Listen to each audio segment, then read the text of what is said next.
Bonjour les enfants, comment allez-vous ce matin? J'espère que vous allez bien en tout cas, que vous avez passé une excellente semaine par la grâce de Dieu. Moi je vais bien, j'ai passé une très bonne semaine et je suis dans la joie de vous retrouver ce matin pour notre culte du dimanche. Alors comme vous savez si bien le faire, nous allons incliner la tête et nous allons dire merci au Seigneur. Nous allons bénir son nom parce qu'il nous a gardés, il nous a préservés. Tout au long de cette semaine, il a été avec nous et nous lui disons merci parce qu'il nous donne encore d'entendre sa bonne parole ce matin. Nous inclinons la tête et nous prions le Seigneur. Papa, ce matin, nous voulons te dire merci, encore merci, parce que tu es celui qui nous a gardés tout au long de cette semaine. Depuis le lundi jusqu'à ce dimanche matin, tu es avec nous, tu as été avec nous. Nous te disons merci parce que tu nous as préservés. Ce matin, nous te disons merci pour ce culte. Merci Seigneur parce que tu viens nous donner encore ta bonne parole. Nous te donnons toute la gloire. Dans le nom de ton Fils Jésus. Amen. Amen, amen. Oui, nous bénissons vraiment le nom du Seigneur pour ce culte, encore ce matin.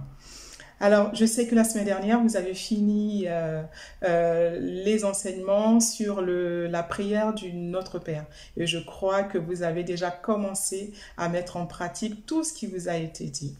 Au nom de Jésus. Alors ce matin, nous allons commencer en fait l'étude dans un autre livre de la Bible qui est le livre de Proverbes. Le livre de Proverbes, c'est un livre qui est vraiment rempli de beaucoup de paroles de bon sens. Des paroles qui vont nous aider dans notre vie quotidienne, comme toute la Bible, effectivement. Mais le livre de Proverbes va mettre l'accent sur une qualité que j'aimerais bien que nous puissions voir ensemble ce matin. Oui, nous n'allons pas lire la totalité du livre de Proverbes, ce serait beaucoup trop long, mais nous allons lire quelques versets qui vont nous aider en fait dans l'étude de cette qualité dont je vous ai parlé. Donc, le livre de Proverbes, en fait, met l'accent sur une qualité qui est la sagesse. La sagesse. Alors, si nous devons donner une définition à la sagesse, qu'est-ce que c'est? La sagesse, c'est la connaissance, le savoir de ce qui est bon et de ce qui est juste.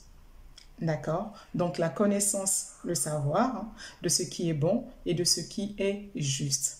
Mais elle ne s'arrête pas seulement à savoir ce qui est bon et ce qui est juste. Elle nous aide, la sagesse, à appliquer ce qui est bon et ce qui est juste. Nous pouvons savoir une chose juste, mais nous n'avons pas la volonté, nous n'avons pas la capacité de faire ce qui est juste. Mais la sagesse va nous aider dans notre quotidien à prendre les bonnes décisions. Voilà, c'est le mot surtout.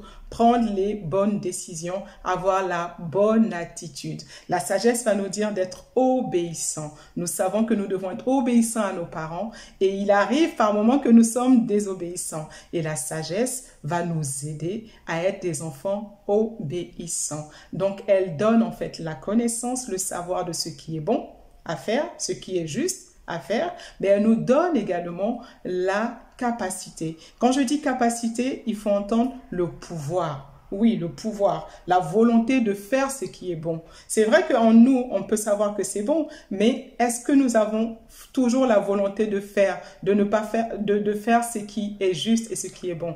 La sagesse, elle, nous aidera à faire ce qui est bon et ce qui est juste. Alors, donc la sagesse qui est une qualité, et cette qualité, elle est donnée par Dieu. Et c'est ce que nous allons voir dans le premier verset. Donc ce matin, nous allons lire 2 versets dans le livre de Proverbes. Et le premier verset, en fait, ce sera dans le livre de Proverbes, donc au chapitre 2, au verset 6. Donc Proverbes chapitre 2, verset 6. Si vous êtes prêts, je lis la parole. Il est écrit... Car l'Éternel donne la sagesse, de sa bouche sortent la connaissance et l'intelligence. L'Éternel donne la sagesse, de sa bouche sortent la connaissance et l'intelligence. Quand tu lis l'Éternel, il faut savoir que c'est notre Père céleste. C'est notre Père qui est dans les cieux. C'est notre Papa, c'est Dieu. C'est son autre nom, l'Éternel. Et là, le verset nous dit que c'est l'Éternel qui donne la sagesse. C'est Dieu qui donne la sagesse à qui le lui demande. C'est Dieu qui donne la sagesse, l'intelligence, la connaissance de faire ce qui est bien et et de faire ce qui est bien. J'allais dire ce qui est mal, non. Dieu ne va pas t'aider à faire ce qui est mal, il va t'aider à faire ce qui est bien. Et c'est Dieu qui la donne. Alors, quand tu feras ta prière et que tu demanderas le pain quotidien à ton Père qui est dans les cieux, tu pourrais lui demander de te donner la sagesse parce que c'est ce qu'il veut. Il veut que tu aies la sagesse pour que tu sois un enfant sage. Il veut que tu aies la sagesse pour prendre les bonnes décisions, pour faire les bonnes choses, pour être un enfant obéissant et respectueux. C'est ce qu'il veut et c'est ce que nous dit ce verset. Donc il dit que l'Éternel donne la sagesse. Il donne la sagesse, il donne la connaissance, il donne l'intelligence. Et c'est quelque chose que nous pouvons demander à notre Papa qui nous donne simplement et qui nous donne de bonnes choses. C'est une bonne nouvelle pour nous. Nous pouvons demander la sagesse à notre Papa. Amen. Et également, je sais que Tata Justine vous a déjà parlé de Salomon. Elle vous a parlé de Salomon qui avait demandé de la sagesse à Dieu. Vous voyez, c'est en s'appuyant sur la parole de Dieu. Il a demandé la sagesse à Dieu et Dieu le lui a accordé. Il lui a même donné au-delà parce que c'est une joie pour notre Papa de nous donner la sagesse. Il aime quand on est sage. Et nous allons le voir dans notre deuxième verset de cette journée et c'est en Proverbe 23 au verset 15. Donc Proverbe 23 au verset 15. Si vous y êtes, je lis la parole.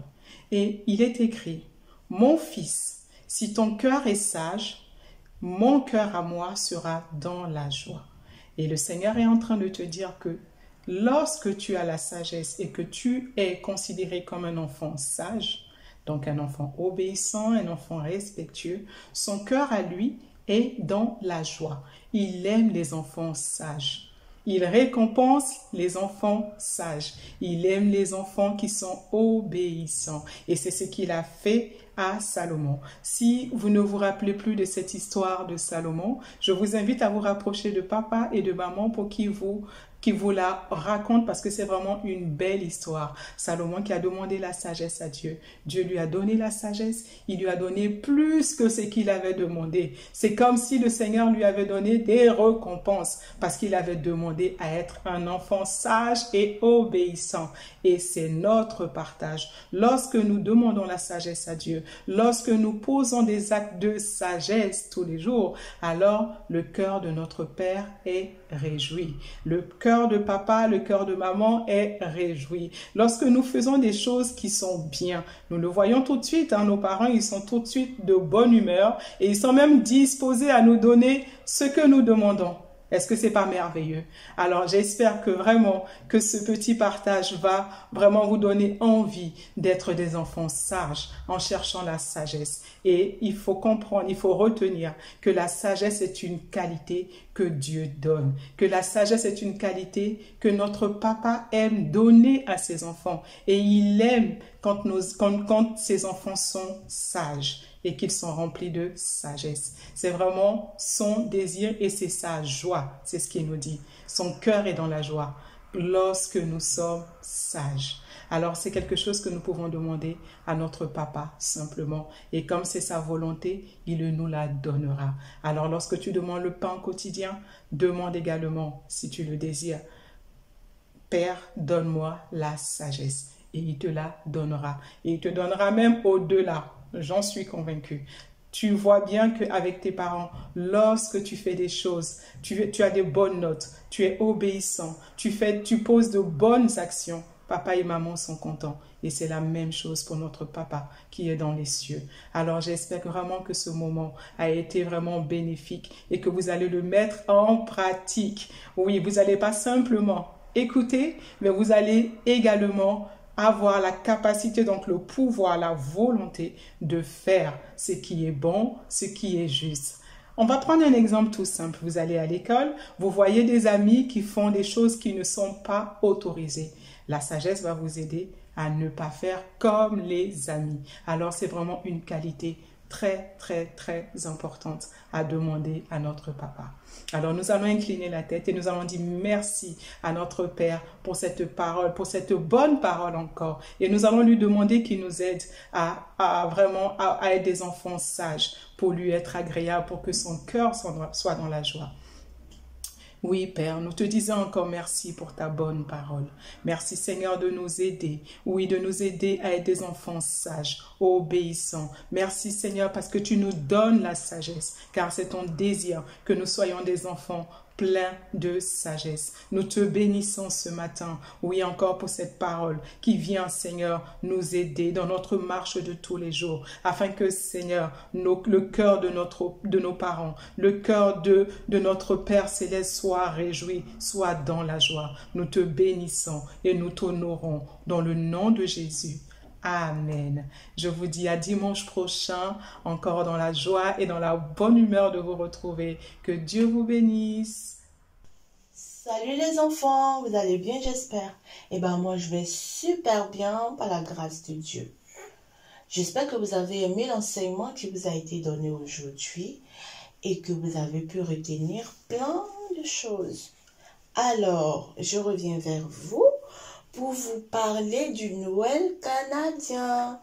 Comme cela vous a été annoncé la semaine dernière, nous sommes en train de préparer un Noël canadien pour vous les enfants. Et pour que cela soit une belle réussite, il vous a été demandé de dire à papa et à maman de vous acheter un cadeau que vous allez offrir à un autre enfant de l'église. Alors, le Noël canadien aura lieu le 27 décembre à l'église. Mais attention, il va falloir ramener tous les cadeaux à l'église une semaine avant, c'est-à-dire le 20 décembre. J'espère que tout est bien clair pour vous et que vous vous mettez à fond pour que cela soit une belle réussite. Que Dieu vous garde et on se dit à la semaine prochaine.